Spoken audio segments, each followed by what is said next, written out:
স্বাগত দীপ্ত সংবাদে আপনাদের সাথে আছে আমি তানিয়া আফরিন। শুরুতেই জানাবো নিটল টাটা সংবাদ শিরোনাম। ভারী বৃষ্টিতে সিলেটে ভূমিধসে ৩ জনের মৃত্যু। জামালপুরে যমুনার ভাঙনে নিঃস্ব অসংখ্য পরিবার। সংযোগ সড়ক না থাকায় ২ বছর ধরে অকেজো সেতু, ভোগান্তিতে মানিকগঞ্জের ৩০ গ্রামের মানুষ। এবং হাট কাঁপাতে আসছে মাগুরার পদ্মরাজ ও পটুয়াখালীর কালো মানিক, ন্যায্য দামের আশা খামারির।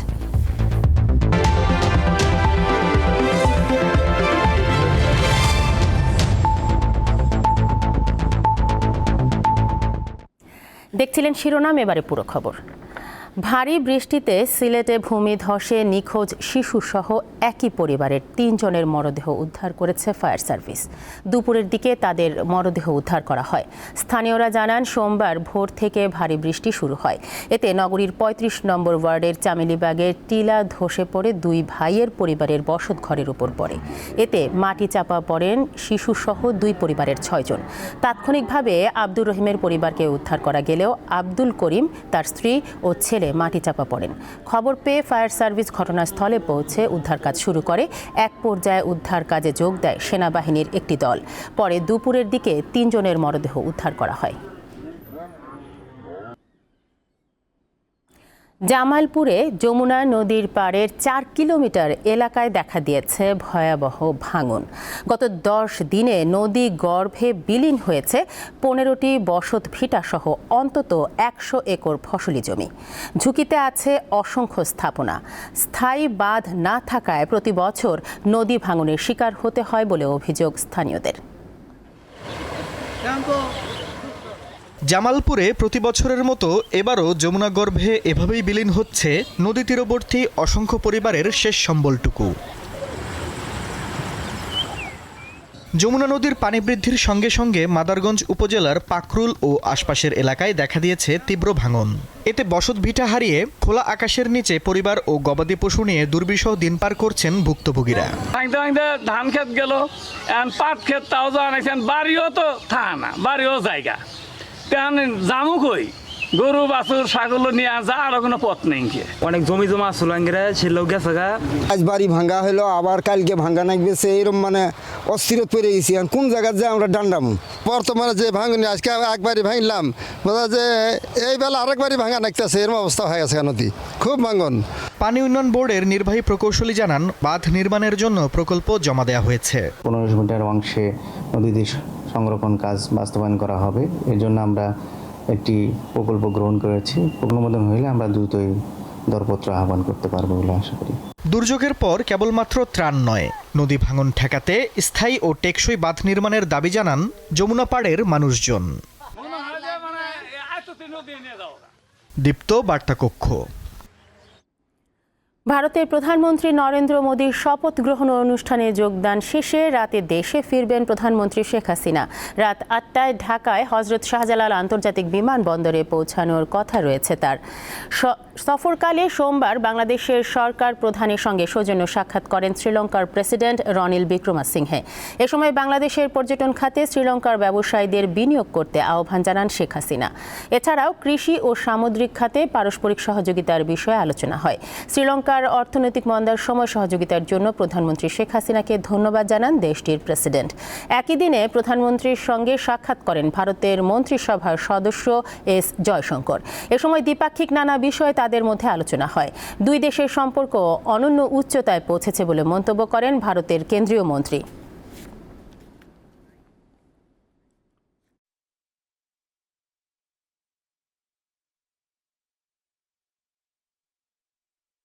কৃষি এবং ট্যুরিজম ক্ষেত্রে সহযোগিতা, কিভাবে বাংলাদেশে ট্যুরিজমের ক্ষেত্রে শ্রীলঙ্কার ইনভেস্টমেন্ট আসতে পারে সে নিয়ে আলোচনা হয়েছে। কারণ শ্রীলঙ্কা ট্যুরিজমের ক্ষেত্রে আমাদের চেয়ে অনেক এগিয়ে। ভারতের ইউনিয়ন মিনিস্টার জয়শঙ্কর দেখা করেছেন। এটিও সৈন্য সাক্ষাৎ ছিল। 2 দেশের বন্ধুত্বপূর্ণ সম্পর্ক, পারস্পরিক যে উষ্ণ সম্পর্ক সে নিয়ে বিস্তারিত আলোচনা হয়েছে। সংসদ সদস্য আনোয়ারুল আজিম আনার হত্যার ঘটনায় অনেকেই গ্রেফতার হতে পারেন বলে জানিয়েছেন স্বরাষ্ট্রমন্ত্রী আসাদুজ্জামান খান। সোমবার সচিবালয়ে স্বরাষ্ট্র মন্ত্রণালয়ে সাংবাদিকদের তিনি জানান, আনোয়ারুল আজিমের মরদেহের সন্ধান মিললে এই সংক্রান্ত আরও অনেক তথ্য প্রকাশ করা হবে। গত 12ই মে চিকিৎসার জন্য ভারতে গিয়ে নিখোঁজ হন সংসদ সদস্য আনোয়ারুল আজিম। 22 মে কলকাতা পুলিশ জানায় আজিম খুন হয়েছেন। একই দিনে স্বরাষ্ট্রমন্ত্রী আসাদুজ্জামান খানও জানান, আজিমকে পরিকল্পিতভাবে হত্যা করা হয়েছে।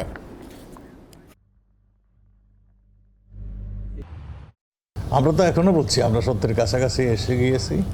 আমরা ডেড বডিটা সুনিশ্চিত হলেই আমরা আপনাদের কাছে অনেক কিছুই প্রকাশ করতে পারবো। ডিএনএ টেস্ট শেষ হলেই আমরা বলতে পারবো যে এই মাংস খণ্ড তার মৃত্যুর জনিত কারণে হয়েছে কিনা। এটি আমাদের ডিএনএর আগে আমরা কিছু বলতে পারছি না। সংযোগ সড়ক না থাকায় প্রায় 2 বছর ধরে অকেজো অবস্থায় পড়ে আছে মানিকগঞ্জের কালীগঙ্গা নদীর ওপর নির্মিত একটি সেতু। সংশ্লিষ্ট কর্তৃপক্ষ জানিয়েছে, ভূমি অধিগ্রহণ জটিলতায় আটকে আছে সংযোগ সড়ক নির্মাণ কাজ। এতে ভোগান্তির শিকার হচ্ছেন সেতুর 2 পাশের অন্তত 30টি গ্রামের মানুষ। মানিকগঞ্জের ঘিওর উপজেলার বৈকণ্ঠপুর এলাকায় কালীগঙ্গা নদীর উপর 2018 সালে শুরু হওয়া 365 মিটার দৈর্ঘ্যের সেতুর নির্মাণ কাজ শেষ হয় 2022 সালের জুনে। প্রায় 35 কোটি টাকা ব্যয়ে সেতুটি নির্মাণ করা হলেও সেটি দিয়ে চলাচল করা যাচ্ছে না সংযোগ সড়কের অভাবে। স্থানীয়রা জানান, অধিগ্রহণের টাকা না পাওয়ায় রাস্তা তৈরির জন্য জমি দিতে চাইছেন না ভূমির মালিকরা। যাদের জমি আছে তাদের টাকা পয়সা এরকমভাবে ক্লিয়ারভাবে দেয় নাই, বা তারা আগে মাটি ফেলাইতে চাইছে, জমিওয়ালারা বাধা দিচ্ছে। সরকার যে কোনো মুহূর্তে জায়গা চাইলে দিতে বাধ্য থাকবো, ঠিক আছে, কিন্তু তার বিনিময়ে আমাদের টাকাটা দিতে হবে না। টাকা ছাড়া আমরা দেবো না। 2 পাশের সংযোগ এই রাস্তাটা তো এখনো হইতেছে না, কবে নাগাদ যে এটা শেষ হবে তা আমরা আদৌ বলতে পারি না সঠিকভাবে। অধিগ্রহণের বিষয়টি চূড়ান্ত পর্যায়ে রয়েছে উল্লেখ করে আগামী 5 মাসের মধ্যে সংযোগ সড়কের কাজ সম্পন্ন হবে বলে জানান এই কর্মকর্তা। ভূমি অধিগ্রহণ সংক্রান্ত জটিলতার কারণে অ্যাপ্রোচ সড়কটুকু আমরা করতে পারিনি। বর্তমানে ওইখানে বালি ফিলিংয়ের যে কাজ, সেখানে ড্রেজারের মাধ্যমে বালি ফিলিং করা হবে এবং সেখানে পাইপ ফিটিংয়ের কাজ চলমান আছে। আশা রাখছি আমরা খুব শীঘ্রই এটার কাজ শেষ করতে পারবো। এই সেতুটি চালু হলে জেলা সদরের সঙ্গে ঘিওর উপজেলা সহ আশপাশের এলাকার যোগাযোগ ব্যবস্থা সহজ হবে বলে জানালেন স্থানীয়রা। দীপ্ত বার্তা কক্ষ। কোরবানির পশুর হাট কাঁপাতে বাজারে আসছে মাগুরার পদ্মরাজ। পশুটির মালিকের দাবি, এর ওজন 37 মণ। ঈদে চমক দেখানোর অপেক্ষায় পটুয়াখালীর কালো মানিক। এর ওজন 27 মণ বলে জানিয়েছে এর মালিক। 8 ফুট দৈর্ঘ্য ও 4 ফুট উচ্চতার এই ষাঁড়টির ওজন 27 মণ। নাম কুয়াকাটার কালো মানিক। এর দেখভাল করে লতাচাপলি ইউনিয়নের আজিমপুর গ্রামের এসএসসি পরীক্ষার্থী রাব্বানি। তার দাবি, শুধু খড়, কুটো, ভুসি ও ভুট্টা খাইয়ে ষাঁড়টিকে কোরবানির জন্য প্রস্তুত করা হয়েছে। গমের ভুট্টা, গমের ভুসি আর খড়, এই 3 পদই খাওয়াইছি। আর আমনে বাড়তি কোনো খাওয়ান নাই। আর গরুটা অনেক ভদ্র। আমনে এইটার পাশাপাশি লেখাপড়া করছি। 3 বছর আগে 90,000 টাকায় গরুটি কেনেন রব্বানির বাবা। এখন তিনি এর দাম হাঁকছেন 10 লাখ টাকা। স্কুলে গেছে এবং এটার পাশাপাশি এটা তালাবি করছে। এখন আমার আল্লাহ যদি আশা আছে, যদি 10 লাখ টাকা আমি বেচতে পারি, তা আমি এর সাথে একটা খাসি, 10 কেজির জন্য একটা খাসি এবার গিফট করবো। পদ্মরাজ একটু দূর থেকে দেখলে আস্ত একটি হাতি মনে হয়। ওজন 37 মণ। প্রতিদিন পদ্মরাজের খাবার তালিকায় থাকে 2 কেজি আখের গুড়, 2 কেজি ছোলা সহ 16 কেজি দানাদার খাবার, সাথে কাঁচা ঘাস ও খড়। পদ্মরাজের বয়স 2.5 বছর। দৈর্ঘ্য 12 ফুট আর উচ্চতা 6 ফুট 7 ইঞ্চি। আকৃতি ও সৌন্দর্যে মাগুরার পদ্মরাজ নজর কাটছে সবার। অন্য কোনো খাবার ওকে খাওয়াই না, ফিড জাতীয় কোনো খাবার ওকে আমরা খাওয়াই না। প্রতিদিন আমার 1050 টাকা শ্রম বাদে 1050 টাকা আমার খরচ হয়। পদ্মরাজের বয়স 30 মাস। এই পশুর মালিক আশা করছেন, কোরবানির হাট জমে উঠলে তিনি ন্যায্য দাম পাবেন। কামরুন নাহার, দীপ্ত বার্তা কক্ষ। এবারে কেওয়াই স্টিল চট্টগ্রাম সংবাদ।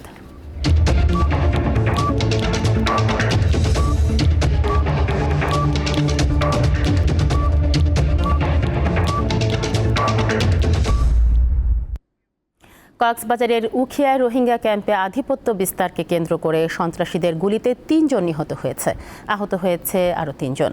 ভোরে উখিয়ার ৪ নম্বর রোহিঙ্গা ক্যাম্পের এফ ব্লকে এই ঘটনা ঘটে। উখিয়া থানার অফিসার ইনচার্জ শামীম হোসেন জানান, ভোর ৪টার দিকে রোহিঙ্গা ইলিয়াসকে সন্ত্রাসী সংগঠন RSO সদস্যরা গুলি করে ও ধারালো অস্ত্র দিয়ে কুপিয়ে মারাত্মকভাবে জখম করে। পরে অতিরিক্ত রক্তক্ষরণ হয়ে সে ঘটনাস্থলেই মারা যায়। পরে ভোর 4:15টার দিকে আরেক সন্ত্রাসী সংগঠন আরসা বাহিনীর সদস্যরা RSO সমর্থক ইসহাক, ফিরোজ, আব্দুল হক, আব্দুস শুকুর ও আব্দুল মোনাফকে গুলি করে ও ধারালো অস্ত্র দিয়ে কুপিয়ে মারাত্মকভাবে জখম করে। ঘটনার পরে আহত রোহিঙ্গাদের চিকিৎসার জন্য উখিয়া উপজেলা স্বাস্থ্য কমপ্লেক্সে নেওয়া হলে চিকিৎসক ইসহাক ও ফিরোজ খানকে মৃত ঘোষণা করেন। খাগড়াছড়িতে প্রান্তিক চাষিদের উৎপাদিত ফসলের ওপর 3টি প্রতিষ্ঠানের অতিরিক্ত টোল আদায়ের প্রতিবাদে মানববন্ধন ও প্রতিবাদ সভা অনুষ্ঠিত হয়েছে। কৃষকদের 8টি সংগঠন এতে অংশ নেয়। সকালে খাগড়াছড়ি শহরের শাপলা চত্বরে এ মানববন্ধন ও প্রতিবাদ সমাবেশ অনুষ্ঠিত হয়। মানববন্ধনে বক্তারা বলেন, তাদের উৎপাদিত আম, কাঁঠাল সহ বিভিন্ন কৃষিজাত পণ্যের ওপর পৌরসভা, বাজার ফান্ড ও পার্বত্য জেলা পরিষদ সিন্ডিকেটের মাধ্যমে অবৈধভাবে চাঁদাবাজি ও অতিরিক্ত টোল আদায় করছে। দ্রুত টোল আদায় নিয়ন্ত্রণ না করলে কৃষকরা বৃহত্তর আন্দোলনে যাবেন বলে হুমকি দেন তারা। পরে টোল আদায় কমানোর জন্য জেলা প্রশাসকের মাধ্যমে প্রধানমন্ত্রীর বরাবর স্মারকলিপি দেন কৃষকরা।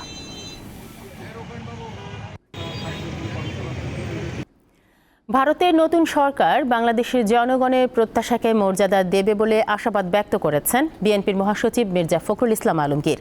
দুপুরে ঢাকা রিপোর্টার্স ইউনিটিতে বিএনপির প্রতিষ্ঠাতা জিয়াউর রহমানের 43তম মৃত্যুবার্ষিকী উপলক্ষে জাতীয়তাবাদী কৃষক দলের উদ্যোগে এক আলোচনা সভায় তিনি এ আশাবাদ ব্যক্ত করেন। নতুন সরকারের কাছে একটাই আশা করব যে তার দেশে যেভাবে জনগণ তাদের প্রতিনিধি নির্বাচন করতে পারে, এখনো তাদের নির্বাচন কমিশন যেভাবে স্বাধীনভাবে কাজ করতে পারে, তাদের বিচার বিভাগ যেভাবে কাজ করতে পারে, আমরা এই দেশের মানুষ কিন্তু 1971 সালে সেই লক্ষ্যেই আমরা যুদ্ধ করেছিলাম। আমাদের যেটা প্রত্যাশা যে ভারতের সরকার জনগণের যে প্রত্যাশা বাংলাদেশের মানুষের, সেই প্রত্যাশাকে তারা মর্যাদা দেবেন এবং সেইভাবেই তারা বাংলাদেশের সঙ্গে সম্পর্ক গড়ে তুলবেন। বৈষম্যমূলক কোটা বাতিলের দাবিতে ঢাকা বিশ্ববিদ্যালয়ের সাথে একাত্মতা ঘোষণা করে বিক্ষোভ মিছিল করেছে ঢাকা কলেজ। বেলা 11টায় ঢাকা কলেজের সামনে থেকে কোটা পুনর্বহাল চাই না ব্যানারে বিক্ষোভ মিছিল বের করে সাধারণ শিক্ষার্থীরা। রায় পুনর্বহাল না হওয়া পর্যন্ত আন্দোলন চালিয়ে যাওয়ার কথা জানান শিক্ষার্থীরা। বৈষম্যমূলক কোটার সুষ্ঠু সমাধান না হলে সারা দেশে স্কুল কলেজ থেকে দুর্গ গড়ে তোলা হবে বলে ঘোষণা দেন আন্দোলনরত শিক্ষার্থীরা।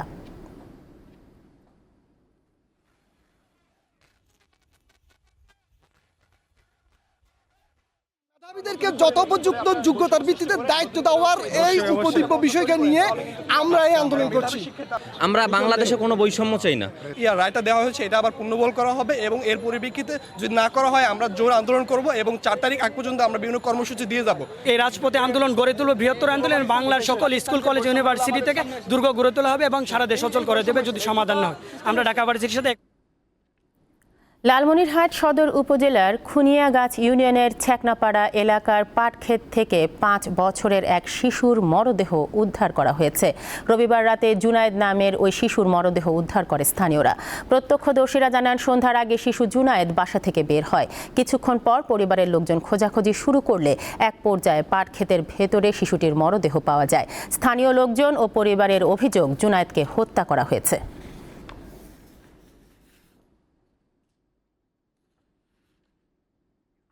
ঢাকায় ডমিনোজ পিৎজার নতুন 2টি রেস্তোরাঁ চালু হয়েছে।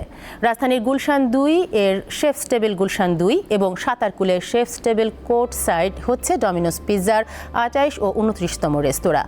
উদ্বোধনী অনুষ্ঠানে ডমিনোজ পিৎজা বাংলাদেশের ব্যবস্থাপক প্রতিনিধি দল এবং আপন ফাউন্ডেশনের ছাত্রছাত্রীরা উপস্থিত ছিলেন। এ সময় জানানো হয়, বাংলাদেশে চালু হওয়ার পর থেকেই 30 মিনিটের মধ্যে গ্রাহকের কাছে সুস্বাদু খাবার ও ডেজার্ট পৌঁছে দিচ্ছে ডমিনোজ পিৎজা।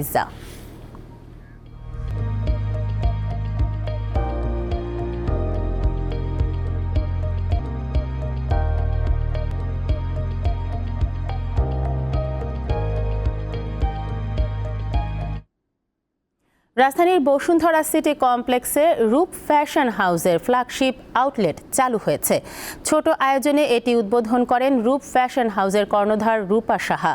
উদ্বোধনী অনুষ্ঠানে তিনি জানান, নারীদের পরিধেয় ও আনুষাঙ্গিকের মনোমুগ্ধকর সংগ্রহের মাধ্যমে খুচরা বিক্রয়ের ক্ষেত্রে বিকল্প আনতে প্রস্তুত রূপ ফ্যাশন হাউস। এখানে আধুনিক ক্লাসিক থেকে অ্যাভান্ট গার্ড ডিজাইনের প্রতিটি পোশাকই উন্নত গুণগত মান ও কোয়ালিটি মেইনটেইন করে সাজানো হয়। রূপ ফ্যাশন হাউসের মালিক, কর্মী ও ফ্যাশন উৎসাহীরা এ সময় উপস্থিত ছিলেন।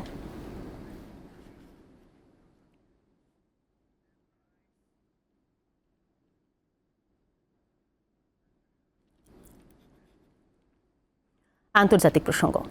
ভারতের প্রধানমন্ত্রী নরেন্দ্র মোদী সহ মন্ত্রিসভায় রয়েছেন মোট ৭২ জন সদস্য। এর মধ্যে বাংলা থেকে রয়েছেন ২ জন। এছাড়াও রয়েছেন ৭ জন নারী সদস্য। এখনও তাদের মধ্যে দফতর বন্টন করা হয়নি। সোমবার বিকেলে প্রধানমন্ত্রীর বাসভবনে ডাকা বৈঠকে এই বিষয়ে আলোচনা এবং সিদ্ধান্ত হতে পারে। বিশ্বের বৃহৎ গণতান্ত্রিক দেশের এখন টানা তৃতীয়বারের মতো প্রধানমন্ত্রী নরেন্দ্র মোদী। তার সঙ্গে শপথ নেন আরও ৭১ জন মন্ত্রী। মোদীর মন্ত্রিসভায় এবার ৩০ জন পূর্ণ মন্ত্রী রয়েছেন। প্রতিমন্ত্রী রয়েছেন ৩৬ জন। দপ্তরবিহীন প্রতিমন্ত্রী হয়েছেন ৫ জন। ২০১৯ সাল থেকে পররাষ্ট্র মন্ত্রণালয়ের দায়িত্বে রয়েছেন এস জয়শঙ্কর। ধারণা করা হচ্ছে এবারও পুরনো দায়িত্বই সামলাবেন তিনি। এছাড়া অমিত শাহ ফের স্বরাষ্ট্র মন্ত্রণালয়ের দায়িত্ব পেতে পারেন বলেই রাজনৈতিক বিশেষজ্ঞরা মনে করছেন। শপথ নেওয়া ৩০ জন পূর্ণ মন্ত্রীর মধ্যে বিজেপির রয়েছেন ২৫ জন। ইন্ডিয়া টুডের প্রতিবেদন মতে এবার ২৭ জন পিছিয়ে পড়া সম্প্রদায় থেকে, ১০ জন তফসিলি নিম্ন বর্ণের হিন্দু সম্প্রদায় থেকে, ৫ জন তফসিলি আদিবাসী সম্প্রদায়ের, ৫ জন সংখ্যালঘু সম্প্রদায় থেকে মন্ত্রিসভায় অন্তর্ভুক্ত হয়েছেন। মোদীর মন্ত্রিসভা থেকে বাদ পড়েছেন অনেকে। হিমাচল প্রদেশের হামিরপুর আসন থেকে এবার নিয়ে টানা ৫ বার লোকসভা নির্বাচনে জিতেছেন অনুরাগ ঠাকুর। গেল মন্ত্রিসভায় তিনি ক্রীড়া, যুব বিষয়ক এবং তথ্য সম্প্রচার মন্ত্রীর দায়িত্ব পালন করেন। এবার তিনি বাদ পড়েছেন। মন্ত্রিসভায় যারা স্থান পাননি তাদের মধ্যে অন্যতম রাজীব চন্দ্রশেখর। বাংলা থেকে মোদীর এই তৃতীয় মন্ত্রিসভায় ২ জন ডাক পেয়েছেন। বনগাঁর সাংসদ ও এর আগে জাহাজ প্রতিমন্ত্রী শান্তনু ঠাকুরের সঙ্গে নতুন সদস্য হয়েছেন পশ্চিমবঙ্গ বিজেপির সভাপতি সুকান্ত মজুমদার। লুৎফা ফৌজিয়া, দীপ্ত, বার্তাকক্ষ। ফ্রান্সে আগাম জাতীয় নির্বাচনের ঘোষণা দিয়েছেন দেশটির প্রেসিডেন্ট ইমানুয়েল ম্যাখো। বুথ ফেরত জরিপে দেখা যায় ম্যাখো সমর্থিত দল বড় ব্যবধানে পিছিয়ে আছে। এরপরই দেশটির পার্লামেন্ট ভেঙে দেন প্রেসিডেন্ট। বুথ ফেরত জরিপের ফলাফলে দেখা যায় নির্বাচনে ডানপন্থী মেরিন লে পেন প্রতিষ্ঠিত ন্যাশনাল র্যালি পেতে যাচ্ছে ৩২% ভোট, আর ম্যাখোর রেনেসা পার্টি মাত্র 15% ভোট পেতে যাচ্ছে। রয়টার্সের প্রতিবেদনে বলা হয় ২ দফায় ভোট অনুষ্ঠিত হবে। প্রথম দফা ভোট হবে ৩০ জুন, আর দ্বিতীয় ধাপের ভোটের জন্য দিন ধার্য করা হয়েছে ৭ জুলাই।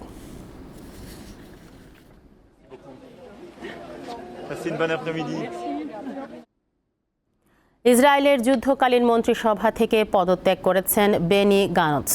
বিভিন্ন আন্তর্জাতিক সংবাদ মাধ্যম জানিয়েছে, স্থানীয় সময় রবিবার রাতে তিনি পদত্যাগের ঘোষণা দেন। মন্ত্রিসভা থেকে সরে দাঁড়ানোর সিদ্ধান্তকে কঠিন ও বেদনাদায়ক বলে উল্লেখ করেন গানটস। গাজা যুদ্ধের মধ্যে তার এই পদত্যাগকে ইসরায়েলি প্রধানমন্ত্রী বেনিয়ামিন নেতানিয়াহুর জন্য বড় ধাক্কা হিসেবে দেখা হচ্ছে। বেনির পদত্যাগকে স্বাগত জানিয়েছেন ইসরায়েলের বিরোধী নেতা ইয়ার লাপিদ। এদিকে গাজার নুসেরাত শরণার্থী শিবিরে ইসরায়েলি বাহিনীর হামলায় নিহতের সংখ্যা বেড়ে দাঁড়িয়েছে ২৭৪ জনে। আহত হয়েছে ৭ শতাধিক ফিলিস্তিনি। হামলার ভয়াবহতা দেখে এটিকে হত্যাকাণ্ড হিসেবে আখ্যা দিয়েছে ইউরোপীয় ইউনিয়ন।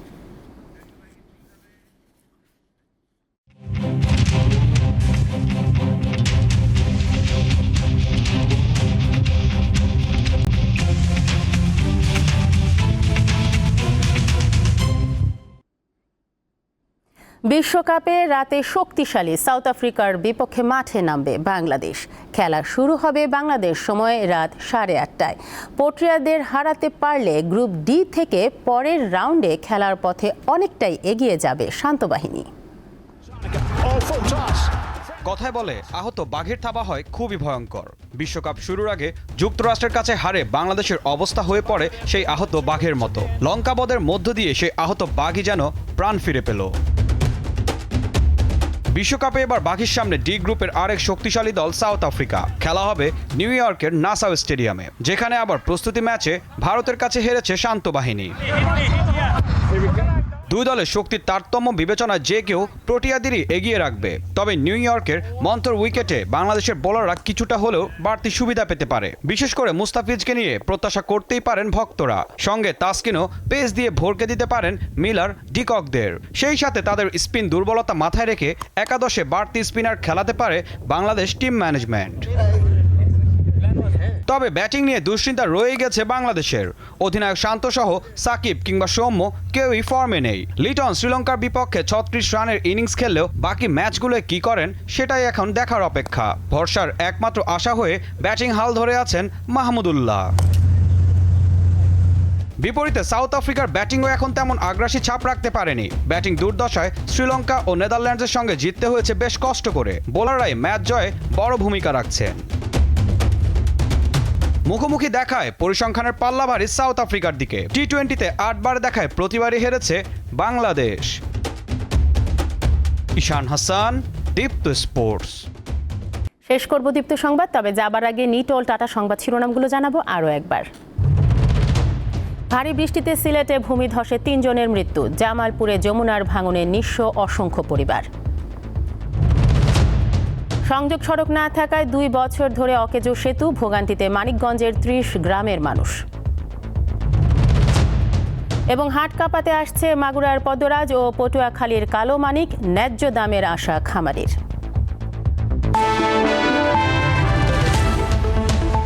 এই ছিল এখনকার মতো। আমাদের পরবর্তী সংবাদ সন্ধ্যা ৬:৫০। দর্শক, আরও তথ্য ও বিনোদনের খবর পেতে যুক্ত থাকুন দীপ্ত ডিজিটাল প্ল্যাটফর্মগুলোতে। ধন্যবাদ সবাইকে।